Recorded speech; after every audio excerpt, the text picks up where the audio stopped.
Inilah keindahan di pagar bumi Nusantara, Natuna.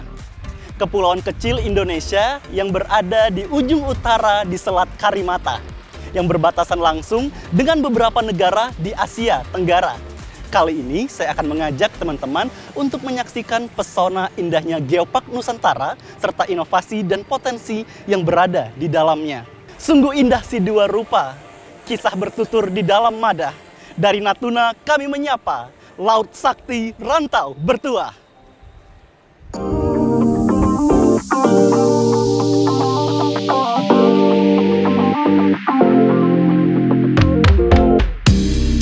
Taman Bumi Negeri Bahari. Inilah pulau kecil di pagar bumi Nusantara. Dia adalah Natuna, wilayah kepulauan Indonesia paling utara di Selat Karimata, yang berbatasan langsung dengan beberapa negara di Asia Tenggara. Natuna secara geografis, wilayahnya berbatasan dengan Vietnam dan Kamboja pada sebelah utara, Kabupaten Bintan pada sebelah selatan, Semenanjung Malaysia dan Kabupaten Bintan pada sebelah barat, Malaysia Timur dan Kalimantan Barat pada sebelah timur. Berkat posisinya juga, daerah berjuluk Laut Sakti Rantau Bertuah ini di masa lampau menjadi tempat berlabuh para penjajah dunia dari berbagai generasi dan dinasti. Berdasarkan kondisi fisiknya, Kabupaten Natuna merupakan tanah berbukit dan bergunung batu. Dataran rendah dan landai banyak ditemukan di pinggir pantai. Natuna sebagai wilayah geopark sudah sejak lama diketahui oleh khalayak ramai, namun baru diakui dan berhasil masuk dalam daftar geopark nasional pada tahun 2018 lalu. Geopark merupakan sebuah konsep manajemen pengembangan suatu kawasan secara berkelanjutan yang memadu serasikan tiga keanekaragaman alam, yaitu geologi atau geodiversity, keragaman hayati atau biodiversity, dan kebudayaan yang melekat di dalamnya atau cultural diversity. Setidaknya ada 9 geoset yang masuk dalam Geopark Natuna. Hal ini menjadikan potensi wisata di wilayah Natuna sangat luar biasa. Saat ini Natuna terus melanjutkan program yang didukung oleh lintas sektoral pemerintahan untuk memberikan sosialisasi, kajian-kajian, dan berbagai rekomendasi secara administrasi dan teknis kawasan Natuna agar dapat diakui masuk dalam UNESCO Global Park. Tak hanya soal wisata, dengan diakui Geopark Natuna sebagai bagian dari UNESCO Global Geopark, masyarakat dunia akan melihat Natuna sebagai satu kesatuan yang tak terpisahkan dari negara Republik Indonesia. Selamat siang teman-teman, sekarang kita berada di Pusat Informasi Geologi Kabupaten Natuna dan sekarang saya bersama Bapak Dinas Pariwisata Kabupaten Natuna, Bapak Hardinansyah. Selamat siang Pak. Siang. Apa kabar Pak? Alhamdulillah. Baik Pak, hari ini kita ingin membahas tentang Geopark Natuna Pak. Jadi Natuna ditunjuk sebagai salah satu Geopark nasional. Nah, terkait tentang Natuna ditunjuk sebagai Geopark nasional, apa sebenarnya yang ditawarkan Pak dari Natuna untuk wisatawan sebagai wilayah Geopark nasional? Jadi kita ditetapkan sebagai kawasan Geopark nasional Natuna itu pada tanggal 29 November 2018 yang lalu. Mengapa kita ditetapkan sebagai kawasan Geopark nasional? Kan itu.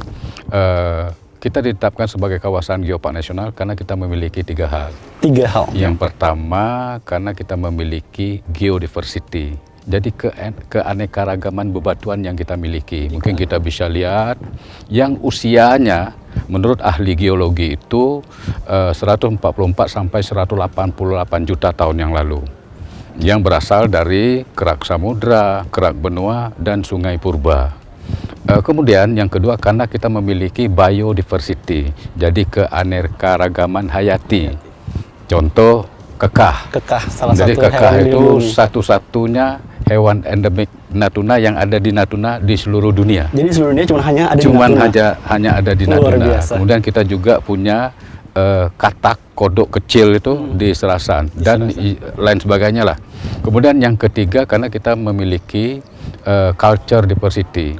Jadi keanekaragaman budaya, macam mendu, gasing, kemudian ayam sudur dan lain sebagainya lah. Jadi kaya sekali. Kemudian tujuannya 3 hal juga. Yang pertama untuk konservasi, jadi untuk perlindungan tanpa merusak alam, untuk kita wariskan sampai ke anak cucu kita. Yang kedua tujuannya adalah untuk edukasi. Jadi untuk pendidikan, untuk penelitian gitu. Yang ketiga untuk ekonomi berkelanjutan. Tanpa merusak alam itu kita bisa menjual untuk mendatangkan wisatawan ke Kabupaten Natuna, yang ekonomi masyarakatnya akan terangkat. Luar biasa. Nah Pak, kan Natuna juga ditunjuk sebagai akan ditunjuk sebagai geopark global Pak oleh UNESCO. Nah, bagaimana sih Pak proses pengajuannya? Apakah sudah rampung atau masih tahap pengajuan? Jadi ya, Natuna sudah 2 tahun berturut-turut, jadi 2020, 2021, jadi kita didorong menuju UNESCO Global Geopark. Jadi sebetulnya ada beberapa syarat. Kemudian kita melihat dari Geopark Toba, kemudian Belitung. Jadi sebetulnya mereka perlu waktu yang cukup lama menuju untuk persiapannya. Jadi Natuna kita mungkin tahun ini, jadi dia setiap bulan Juli itu kita mengajukan letter of intent. Jadi keinginan ke KNGI, Komite Nasional Geopark Indonesia. Jadi kita sekarang dalam persiapan lah. Nah, hal yang paling rumit bagi kita itu adalah untuk pengelola. Nah, komunitas pengelolanya ini, karena ini menyangkut SDM. Sumber daya manusia lokalnya. Sumber daya lokal. Yeah. Kalau dipresentasikan dalam bentuk angka, kira-kira persiapannya sudah berapa persen ya Pak? Ya, saya pikir inilah 60-70%. 67%. Jadi memang ada kemungkinan akan terwujud ya Pak? Dan harus diwujudkan? Harus diwujudkan. Yeah. Kalau harapan dari Pak Hardiansyah sebagai seorang yang sangat fokus nih dari Dinas Pariwisata sendiri, harapannya apa Pak? Kita berharap itu ya kepedulian dari pemerintah pusat untuk membangun infrastruktur di Kabupaten Natuna. Apalagi Natuna ini daerah perbatasan. Perbatasan dari 154 pulau yang kita miliki, kita punya 7 pulau terdepan NKRI. 7 pulau terdepan NKRI. Jadi harusnya ini menjadi wajah Indonesia. Iya, Pak? ini jadi beranda depan NKRI. Bukan belakang rumah lah gitu.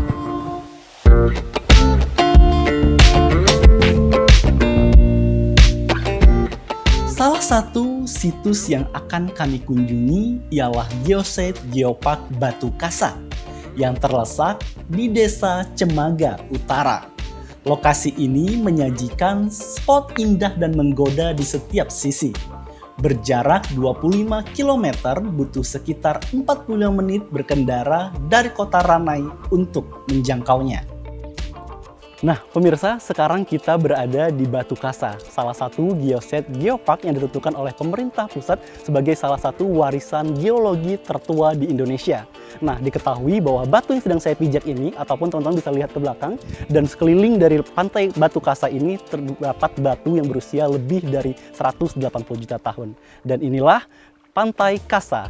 Kita bisa lihat teman-teman, sekelilingnya adalah hamparan batu dari ujung kiri saya sejauh mata memandang sampai ke ujung kanan jauh mata memandang. Teman-teman dapat melihat keindahan batu dengan umur ratusan jutaan tahun.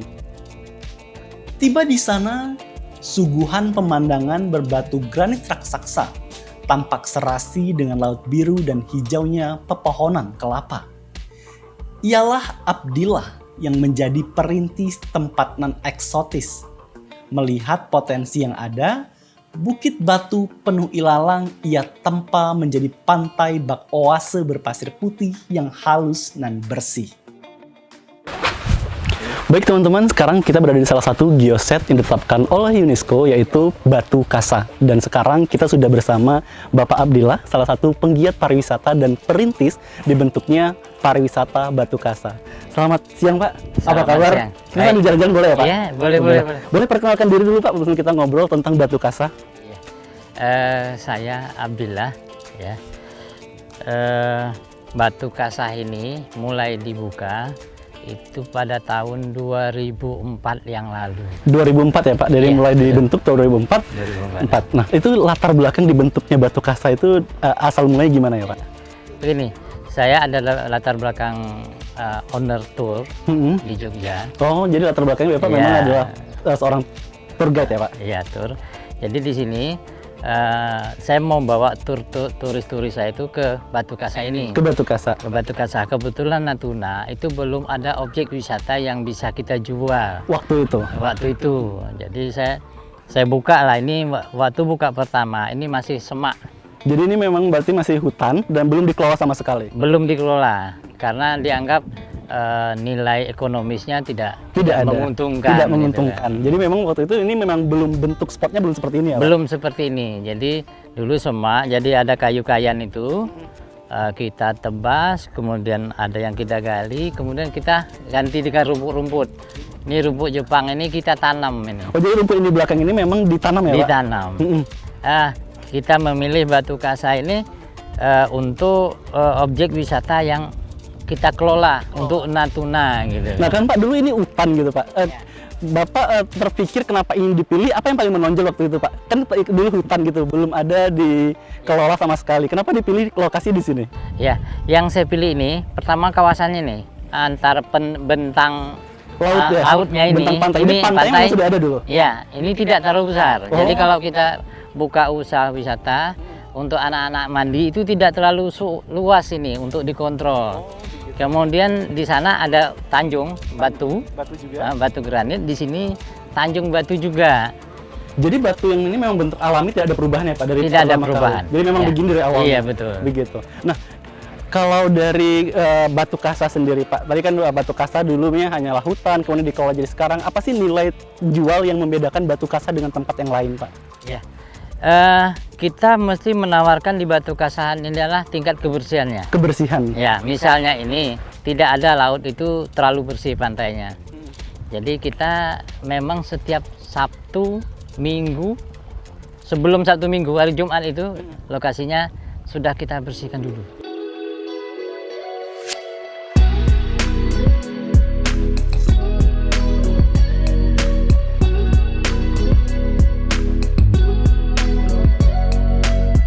Natuna menawarkan puluhan titik wisata yang tersebar di seluruh pulaunya.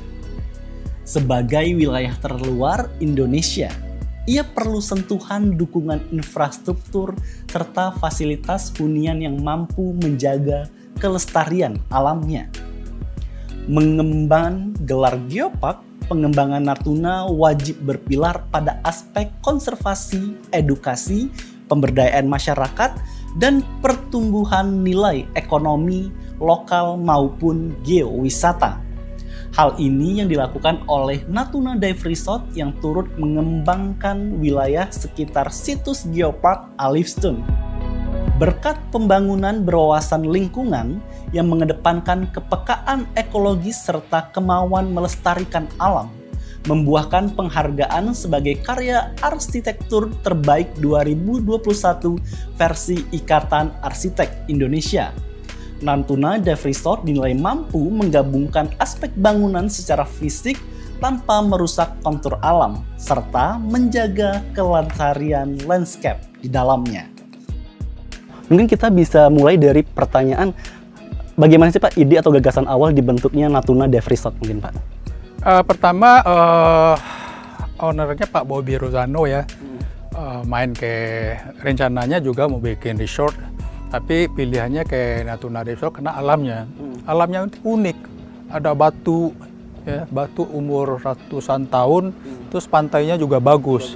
Nah di sini juga masyarakatnya ramah menerima pendatang gitu. Ya, kita bersahabat dengan alam ya, kita nggak merusak alam dan kita membangun sesuai dengan material yang ada di sini. Material yang ada, jadi memang dibangun pusat wisata yang sesuai dengan potensi alamnya tapi tanpa merusak alam. Ya. Begitu ya Pak. Nah ini konsepnya adalah eco-friendly resort Pak, yang tahun 2021 mendapat penghargaan dari Ikatan Arsitek Indonesia. Ya itu penghargaan dalam bidang apa ya, boleh diceritakan Pak? Kita penghargaan dalam bidang ramah lingkungan dan konsep bangunannya juga ya, terus dengan konsep alamnya juga gitu. Dan seperti Bapak ketahui, material dari bangunan kita ini semuanya itu dari material alam di sini. Jadi memang dari alam dari di sini. kayu-kayu di sini. Dari kayunya memang menghasilkan potensi yang ada di sini. Yang kedua, kita bersahabat dengan alam. Kita menyatu dengan alam. Kita tidak merusak alam. Batu-batu kita biarin aja seperti semulanya. Jadi kalau kita bangun jalan, kita menghindari batu. Nah, kita juga tidak merusak batu-batu di sini. Kita asli pure bangunan di sini tidak merusak, dengan bersahabat dengan alam, dengan lingkungan. Kan ini kita tahu bahwa ini first econ friendly resort gitu Pak. Bagaimana kita bicara soal sumber daya? Nah kalau sumber daya sendiri bagaimana Pak? Kita ngambil sumber daya di sini. Jadi keberadaan resort kita ini menguntungkan bagi masyarakat sekitarnya. Kita ambil SDM-nya, pegawainya di sekitar resort sini semuanya, termasuk makanan. Jadi kita juga memberikan UKM di sini. Nah Pak, tentu membangun pariwisata di Natuna itu punya tantangan luar biasa. Gitu. Nah kalau dari Bapak sendiri dari awal merintis gitu, apa sih Pak tantangan terbesar dalam membangun dive resort ini sendiri? Tantangan pertamanya sih harga tiket ya. Harga tiket. Kalau kita sekarang ini belum bisa mengharapkan tamu dari pariwisata, dari turis belum bisa, apalagi dalam keadaan COVID gini. Terus yang kedua harga tiketnya.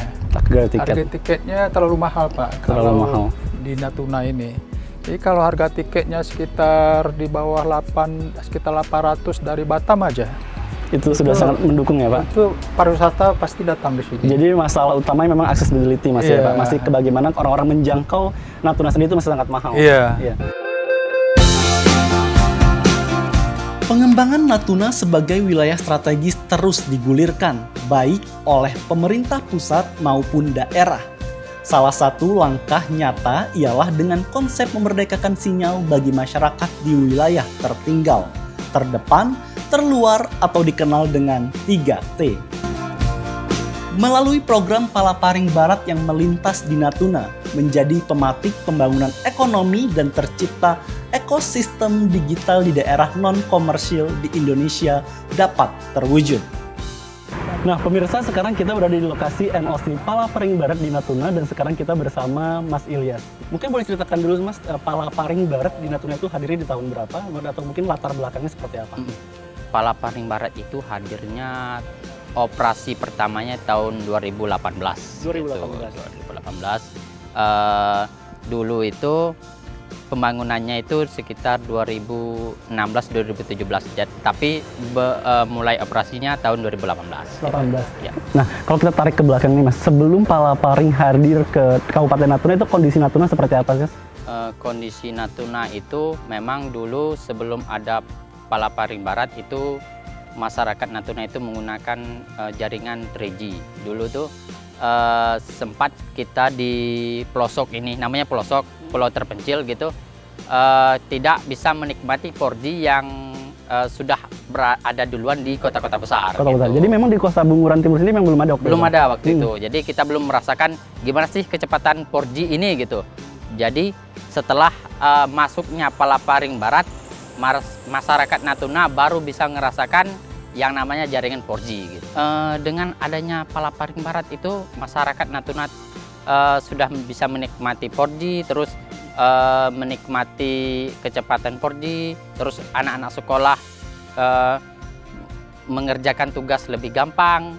Terus kemarin kan sempat ada sekolah dari rumah gitu. Jadi otomatis semua kegiatan sekolah melalui daring gitu. Jadi dengan adanya 4G koneksi lebih lancar gitu. Jadi masyarakat pihak dari anak sekolah itu lebih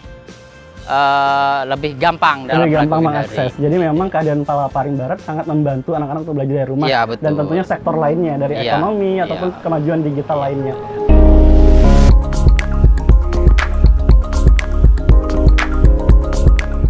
Dengan kemajuan teknologi komunikasi di Natuna, rupanya mampu mematik inovasi usaha rintisan bernama Natuna Mart. Hadirnya aplikasi delivery order Gojek dan Grab di kota-kota besar menginspirasi putra asli daerah Natuna. untuk turut serta membuat aplikasi serupa yang menyasar pada perekonomian dan potensi lokal Natuna. Pak, mungkin kita boleh cerita dulu latar belakang didirikan Natuna Mart itu seperti apa ya, Pak? Oke, Mas Fadli. Jadi Natuna Mart ini seperti ide kreatif yang ketemu momentumnya. Jadi persisnya awal-awal pandemi itu, tahun-tahun 2000 ya. Jadi kebiasaan orang semua berubah, termasuk Natuna tentu saja. Termasuk kebiasaan bertransaksi. Jadi misalnya dalam hal berbelanja makanan, berbelanja alat kebutuhan masyarakat, rumah tangga. Jadi orang yang membeli malas keluar atau segan keluar, orang yang berjualan juga takut nganter. Jadi ruang kosongnya antar jemput. Nah, timbullah ide-ide anak muda kita. Momentumnya adalah hadirlah Palaparing ya untuk memastikan jaringannya bagus, maka ide kreatif tadi ketemulah momentumnya. Nah, kalau dari kita bicara fitur, Pak, kan kemarin itu memang dari awalnya cuma antar jemput barang, kemudian berkembang. Nah, kalau sekarang itu apa saja, Pak, fitur di Natuna Mart itu sendiri? Ya, jadi berawal dari situ, maka mungkin karena kebutuhan, akhirnya karena sungguh-sungguh pekerjaan anak-anak muda kita ya Mas Fadli, timbullah kepercayaan yang sampai hari ini dipakai udah sekian ribu pengguna. Maka akhirnya fitur-fiturnya pun kita kembangkan.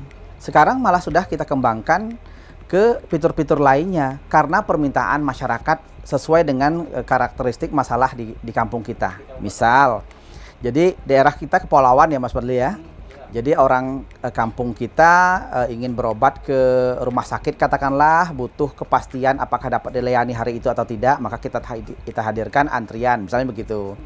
Lalu untuk membayar PDAM yang sulit, yang harus manual, kita hadirkan pembayaran melalui aplikasi Natuna Mart begitu. Dan seterusnya berkembang seiring dengan permintaan masyarakat atas apa yang menjadi keresahan mereka dalam bertransaksi selama ini. Jadi memang inovasi yang dilakukan itu memang menjawab permasalahan-permasalahan di masyarakat ya, Intinya Pak? itu. Intinya jadi itu. Ada masalah, kita tangkap, kita cari solusinya, kita hadirkan dalam berupa fitur. Berupa fitur. Jadi memang Natuna Mart sendiri hadir sebagai solusi apa yang jadi keresahan itu yang kemudian dijadikan Amin. sebagai peluang. Niatnya Pak, ya? begitu. Niatnya begitu. Nah, kalau dari tanggapan masyarakat sendiri, Pak, mungkin perbedaannya sebelum ada Natuna Mart sama setelah Natuna Mart, tanggapan atau antusias masyarakat sendiri bagaimana, Pak? Dari beberapa testimoni kita memang agak terharu ya. Jadi dulu tukang ojek lah kita bertestimoni pada kita, dulu Pak kami keliling-keliling ya mencari penumpang gitu, habis minyaknya, hitam tangannya, belum tentu dapat. Sekarang tunggu aja di rumah atau dimanapun dia mau, begitu ada pesanan ambil jalan. Begitupun tentang yang berjualan. Yang dulu berjualan harus menyewa tempat atau bahkan menyewa ruko tepi jalan. Sekarang persaingannya persaingan rasa. Jadi kalau kamu bisa menghadirkan rasa yang nyaman, orang akan beli lagi sekalipun kamu di gang. Kira-kira begitu. Begitu. Jadi memang perkembangan telekomunikasi tidak hanya di ojeknya, tapi UMKM juga sangat terbantu ya, Pak? Betul. Sangat terbantu. Nah, kalau kita kilas balik, Pak, kita mundur ke belakang sebelum ada Palaparing Barat, terus akhirnya masuk Palaparing Barat. Bagi Natuna Mart sendiri, Palaparing Barat sangat berkontribusi besar nggak sih, Pak, dalam pembentukan akhirnya berjalan sampai hari ini Natuna Mart? Bukan saja berkontribusi ya, bagi kami mungkin Palaparing ini jantung kerja aplikasi ini ya. Dan memang bahkan mungkin ekonomi kreatif itu kalau kami yang menerjemahkan Mas Fadli lebih kepada ekonomi digital ya hari ini. Ekonomi digital. Tentu saja digitalisasi tidak akan lepas dari kemampuan internet kita. Inilah Natuna dengan berjuta potensinya. Keelokan ragam budaya, kearifan luhur masyarakatnya berpadu menjadi nilai kehidupan. Di puncak berbatuan granit dari periode zaman Kapur akhir, berusia ratusan jutaan tahun lalu, kami menghabiskan waktu. Ketenangan yang ditawarkan merayu kami untuk berkontemplasi sejenak, seraya meresapi hamparan pemandangan elok, lekuk eksotis semenanjung Senubing.